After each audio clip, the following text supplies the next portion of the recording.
Brodsky, bonjour Maya. Bonjour.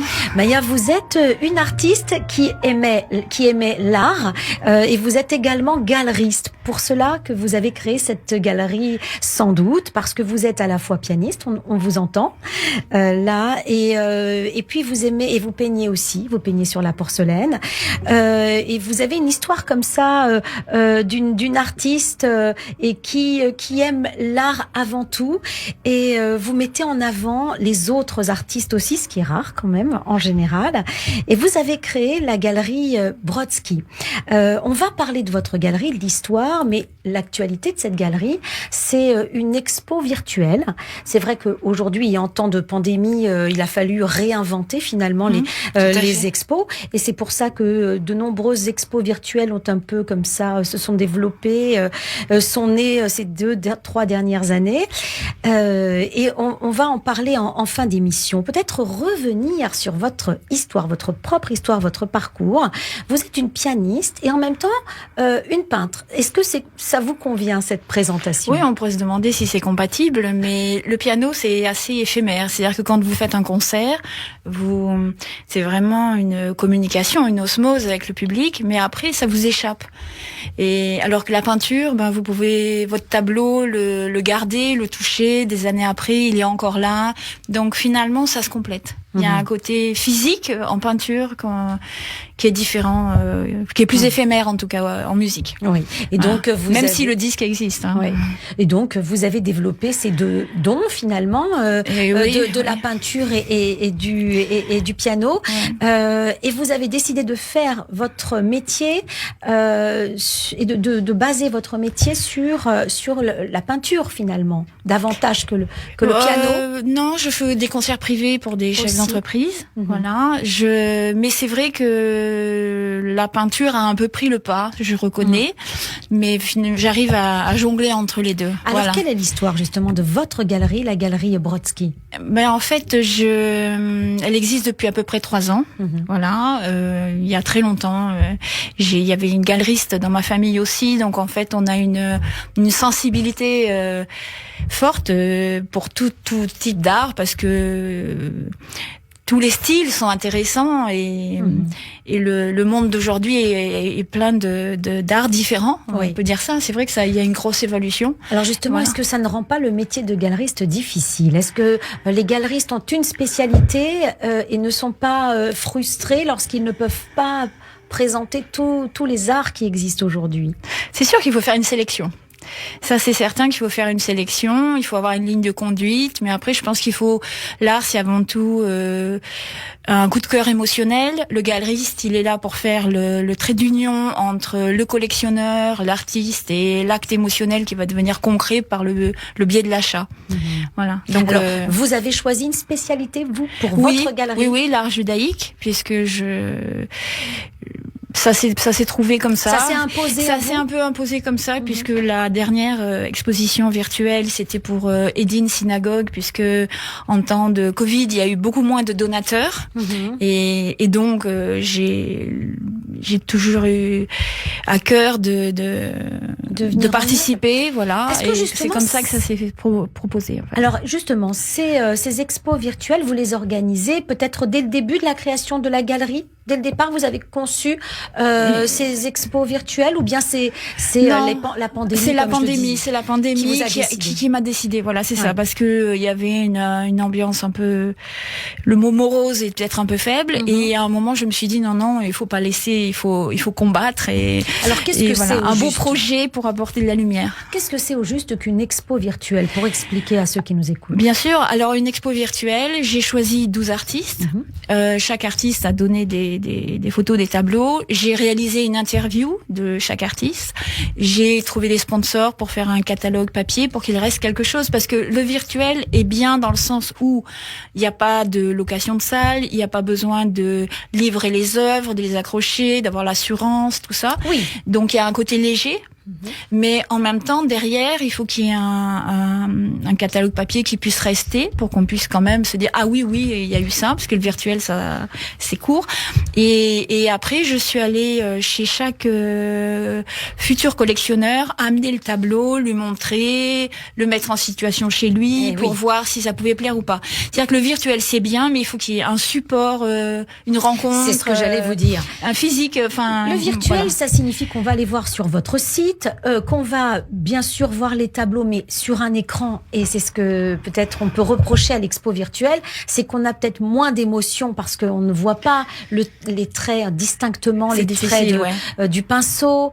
Mais enfin, en tout cas, on a peut-être une première approche, c'est une première porte peut-être. Tout à fait. Alors pour les artistes mondialement connus que j'ai eu la chance d'exposer, du coup c'était plus facile parce que comme on les avait déjà vus en expo présentielle, les acheteurs étaient plus confiants. Pour les plus jeunes, c'était plus compliqué parce que effectivement on ne les connaît pas. Oui, puis on se rend pas compte sur une photo, c'est compliqué. Voilà, donc il y a quelque chose d'antinomique entre le virtuel et l'art. Quand même malgré tout, hein. Mais enfin, on est bien obligé d'en passer par là aujourd'hui. Voilà, c'est ça. Mais disons que ça fait une approche différente et après, on organise les rencontres. Ça a permis quand même de faire quelque chose dans un moment où on était un peu sans rien, quoi. Alors, vous disiez que votre spécialité, c'était l'art judaïque. Comment est-ce que vous définiriez cet art judaïque? Est-ce que c'est uniquement des représentations de sujets religieux ou bien ça peut être quelque chose lié à l'histoire juive ou bien tout simplement lorsque l'artiste est juif lui-même?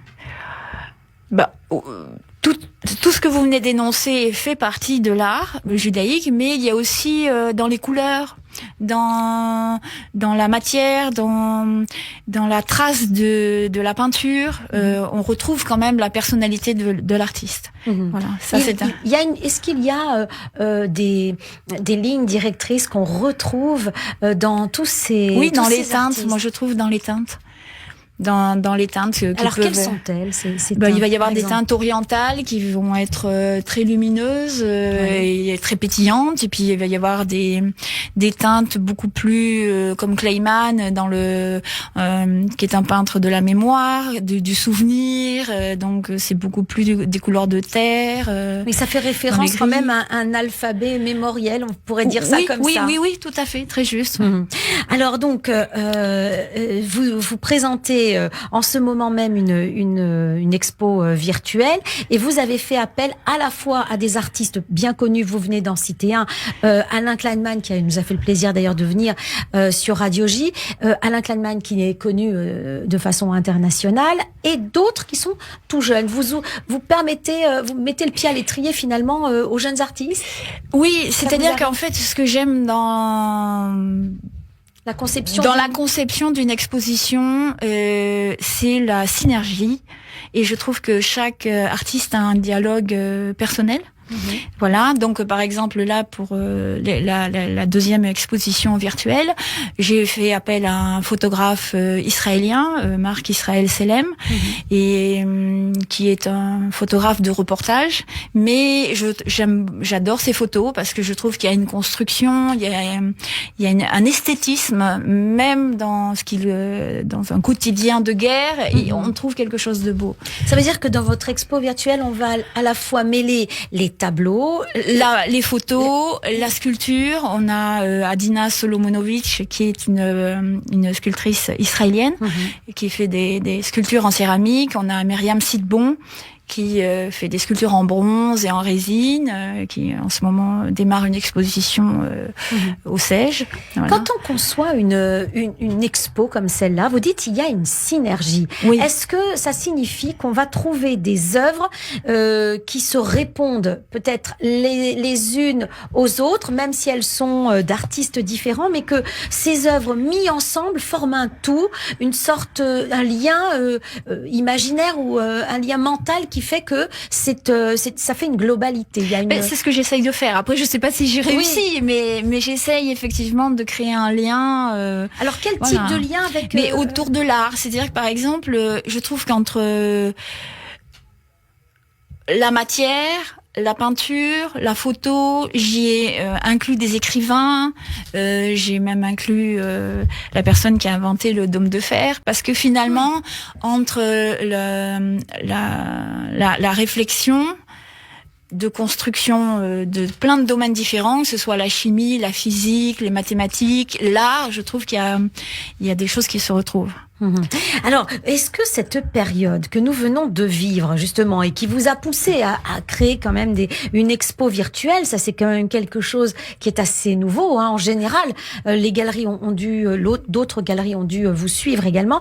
Est-ce que vous pensez que cette période a eu un effet sur l'approche que nous avons de l'art? De tout temps, l'art a semblé être réservé à une certaine élite. Qu'est-ce que vous en pensez? Est-ce que j'ai le bon sentiment là, et que finalement, avec cette crise de la pandémie, on s'est rendu compte qu'on avait besoin, hein, il y avait des manifestations pour toutes ces galeries, on avait besoin d'art, et que ça a un peu eu des effets, entre guillemets, positifs, cette période. Oui, tout à fait. Maintenant, on peut dire quand même que les artistes ont été les grands oubliés de cette période.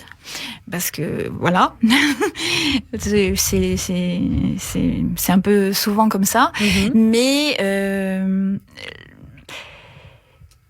est-ce qu'on n'a pas pris conscience finalement de l'importance de l'art pendant cette période? Je sais que le moment pandémie, où j'ai construit l'exposition, il y a eu un gros succès. On a fait quand même à peu près 15 000 € de vente, donc ce qui était pas mal pour un virtuel. Et je pense que dans les moments les plus difficiles, je pense que même un SDF, on a toujours besoin de luxe et de superficiel et des pâtes. On peut en manger tous les jours, mais de temps en temps, on a besoin de quelque chose de beau. La beauté est importante. La beauté est importante et c'est ce qui nous permet de tenir, quoi. Est-ce qu'au fond, l'objectif que vous avez ou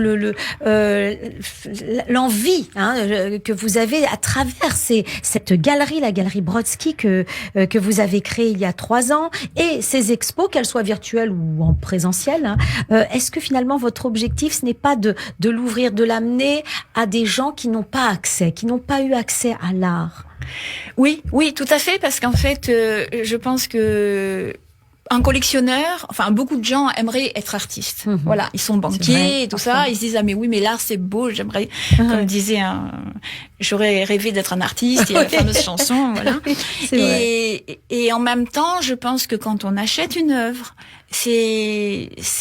on la prend et on l'emmène chez soi, et donc chez soi on recrée un univers un peu artistique. Donc finalement on devient un peu artiste en achetant une œuvre d'art. Ah oui, ça c'est vrai, c'est une très voilà, donc il faut pas hésiter. Et le côté américain, les Américains sont plus consommateurs d'art. Moi, ça m'est arrivé à New York, dans la rue, de me faire arrêter par quelqu'un qui me disait mais je peux voir, vous êtes une artiste, hop, au café, il m'achète. Et il achète comme ça. Il achète et je l'ai jamais revu, mais voilà, il y a ce côté. Vous pensez que les Français sont plus frileux? Le Français a besoin de plus de réflexion parce que c'est un achat, c'est un investissement, il veut être sûr de pas se tromper, et donc c'est plus réfléchi. Alors justement, l'art, comment faut-il l'aborder? Quand vous dites les Américains consomment très vite, très rapidement, ils prennent une décision sur le fait, et que les Français non réfléchissent, comment est-ce qu'il faut aborder l'art selon vous? Vous qui êtes galeriste et en même temps artiste, vous pensez que l'art devrait se concevoir comme un bien de consommation courant, comme le font les Américains? Mais il y a une partie de l'art qui devient comme ça, et parce que c'est vrai que c'est une valorisation sociale d'avoir un beau tableau chez soi. Oui. On se valorise vis-à-vis de ses amis. Bien sûr, ça fait partie de ça. Une façon de montrer. Voilà. Après, il y a plein de marques qui font des synergies avec des artistes, et du coup, ça permet d'avoir des objets dessinés par des artistes qui sont peut-être plus faciles à placer dans une maison. Voilà, donc vous, ça ne vous choque pas qu'on achète l'art d'une façon aussi rapide, sans avoir vraiment de notion, sans savoir si c'est un artiste coté, etc. Cette réflexion vous gêne un petit peu en France? Je pense qu'il en faut pour tout le monde. Voilà, je pense que il y a des pays où, par exemple, les gens sont très portés sur la peinture et tous les week-ends, vous allez dans les jardins publics et tout le monde expose ses petits tableaux et puis vous achetez... Est-ce que c'est de l'art quand c'est fait par des personnes Ah non, on va dire que c'est de l'art amateur. Oui. Voilà. Mais je pense que un coup de cœur est important aussi. Alors voilà, après, c'est sûr que quand vous achetez un Kleiman, un Citbon, un Kessel, parce que David Kessel fait de très belles choses aussi, c'est autre chose. Oui. Il y a une autre dimension, parce que quand j'ai reçu un tableau de David Kessel, quand je l'ai vu en face, vraiment entre la photo sur son site et le tableau en face, il y a la peinture, elle respire, il y a la matière, c'est un plaisir. Maya, on va vous écouter à présent puisque nous avons parlé de votre carrière de pianiste. En général, vous aimez interpréter quel type de musique? Alors, j'aime beaucoup Chopin, Liszt, Rachmaninoff. Voilà, donc... les grands classiques. Voilà, tout à fait. Les grands classiques, c'est ça. Mais on va vous écouter quelques instants. Merci.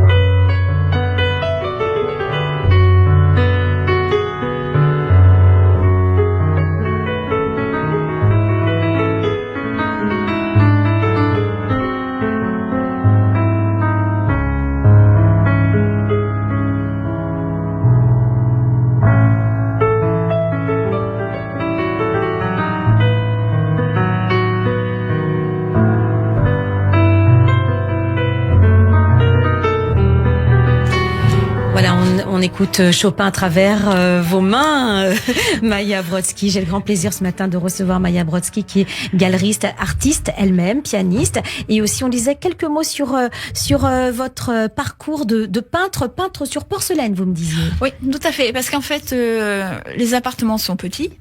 Du coup, tout le monde ne peut pas forcément acheter un tableau. Donc, en fait, au début, j'avais eu l'idée de peindre sur porcelaine parce que ça fait partie du quotidien et c'était un petit bout d'art qu'on pouvait mettre et qu'on utilise. Et puis, si on en a marre, on le range et puis on le ressort. Alors, ce matin, vous nous parlez d'une expo virtuelle qui a débuté il y a une semaine. Voilà, tout à fait. Quelques jours, cette expo virtuelle que vous organisez au profit de nombreuses associations parfois qui sont un peu en détresse financière, surtout après cette crise du Covid. Et pour cette expo dont nous allons parler aujourd'hui, c'est une expo virtuelle liée à la galerie, au cercle Bernard Lazare. Oui, tout à fait. Alors, parlez-nous de cette expo. Voilà, donc là, j'ai pris un autre panel d'artistes et une partie sera reversée pour soutenir le cercle, puisque durant cette année et demie, il y a eu très peu d'événements et donc évidemment moins de rentabilité. Et 50% sont pour les artistes et après une autre partie pour une autre association que je soutiens. Et voilà, on est dans des périodes où justement je pense qu'il faut ne penser, on est une communauté, quoi. Voilà, il faut être solidaire. Il faut être solidaire. Et il y a vraiment des gens qui ont beaucoup souffert pendant cette période et qui se sont retrouvés vraiment démunis. À côté de ça, il y a des gens qui ont Baruch Hashem réussi à s'en sortir, mais voilà, on est tous dans le même bateau et vous soutenez comme ça. Oui, pour moi ça c'est vraiment essentiel depuis toujours. Mon premier métier, je voulais être rabbin, donc vous voyez, c'est peut-être pas trop tard. Ah non. Alors cette expo a lieu donc elle est virtuelle, elle a lieu jusqu'au 30 décembre. Voilà. Et vous y présentez principalement des artistes qui sont inspirés par des thèmes juifs. Alors, on a parlé d'Alain Kleinman. Vous vouliez citer l'un de ses derniers ouvrages, peut-être? Oui, Alain Kleinman a écrit un petit livre qui s'appelle Interrogation sur l'art contemporain. Voilà, et c'est très intéressant parce qu'effectivement, comme le disait un galeriste que j'ai fait participer aussi à la première expo, beaucoup d'artistes, beaucoup de gens mélangent le conceptuel de l'art, de la technique et de l'improvisation. Donc après, il faut faire la part des choses, mais il y en a pour tous les goûts aussi. Alors, que présentez-vous d'Alain Kleinman justement dans cette expo virtuelle? Alors, dans cette expo virtuelle, nous présentons les classiques d'Alain Kleinman, voilà, mais aussi des sculptures sur papier que je trouve absolument magnifiques et qui sont plus peut-être faciles à installer et à acquérir, voilà. Et il y a aussi des tableaux dans les tons de blanc et que je trouve vraiment. Oui, c'est vrai que les couleurs d'Alain Kleinman, c'est du blanc jusqu'au marron, passant par les ocres, par les terres de Sienne. Tout à fait. Et là, il y a des sculptures sur papier qui sont blanches, mais il y en a aussi dans les gris perles. Donc voilà. Et alors, juste, il fait aussi des sculptures qu'il n'expose. Et c'est vrai qu'on le connaît moins pour les sculptures. Elles sont magnifiques. Et on va pouvoir les découvrir dans l'expo virtuelle. Non, parce que il a souhaité, on a choisi ça, mais pour une autre exposition, j'espère qu'on aura le plaisir de présenter ces sculptures. Vous parliez tout à l'heure d'une autre artiste, Myriam Sidbon. Alors, dites-nous quelques mots sur elle. Alors, Myriam Sidbon est israélienne. Elle est de Haïfa et en fait, elle fait des sculptures sur bronze. Elle fait des arbres de vie. Elle fait des mezuzot qui sont absolument sublimes. Et donc là, vous présentez des sculptures de Myriam Sidbon qui sont exceptionnelles. Voilà, c'est ça. Et donc en fait, il y a soit du bronze, soit de la résine, ce qui fait que c'est un peu plus. Et quels sont les thèmes de ces sculptures? Alors là, par contre, c'est assez judaïque. Hein. C'est complètement. Des rabbins, par voilà, exemple. C'est ça. Il y a il y a une valise, il y a le thème du voyage, il y a des arbres de vie. En ce moment, il y a beaucoup ça. En bronze essentiellement. Voilà, tout à fait. Vous avez parlé également de Marc Israël Selem et de David Stern. Alors rapidement. Qui sont des photographes. Voilà. Donc il y en a un qui est numérique et il y en a un qui est complètement argentique, noir et blanc, et qui est un spécialiste du portrait. Et là, on expose des photos de villes, New York, Londres, très contrastées. Voilà, donc c'est des très beaux tirages. Alors, ça va être donc expo virtuelle sur le site galeriebrodsky.com. Voilà. Et donc après, on peut me contacter, puis moi je peux me déplacer et on voit en situation dans l'appartement si ça convient ou pas. Alors c'est le service jusqu'au bout. Hein. Jusqu'au bout. Jusqu'au bout. Mais après, vous savez, c'est comme quand on fait un concert, quand vous jouez. Les gens applaudissent, mais finalement, quand on rencontre quelqu'un, c'est ça ce qui fait le plaisir de partager. Et le coup de foudre, peut-être aussi. Ouais, absolument. Merci infiniment, Maya Brodsky, d'avoir passé ce petit moment avec nous dans l'air du temps. Nous parlions de l'art à travers les yeux d'une artiste elle-même et d'une galeriste, la galerie Brodsky, et qui organise cette expo virtuelle. Donc tout simplement sur le site internet, et nous avons le lien sur cette expo virtuelle, et on vous contacte si l'on est intéressé. Merci beaucoup. Merci. À très bientôt sur notre antenne.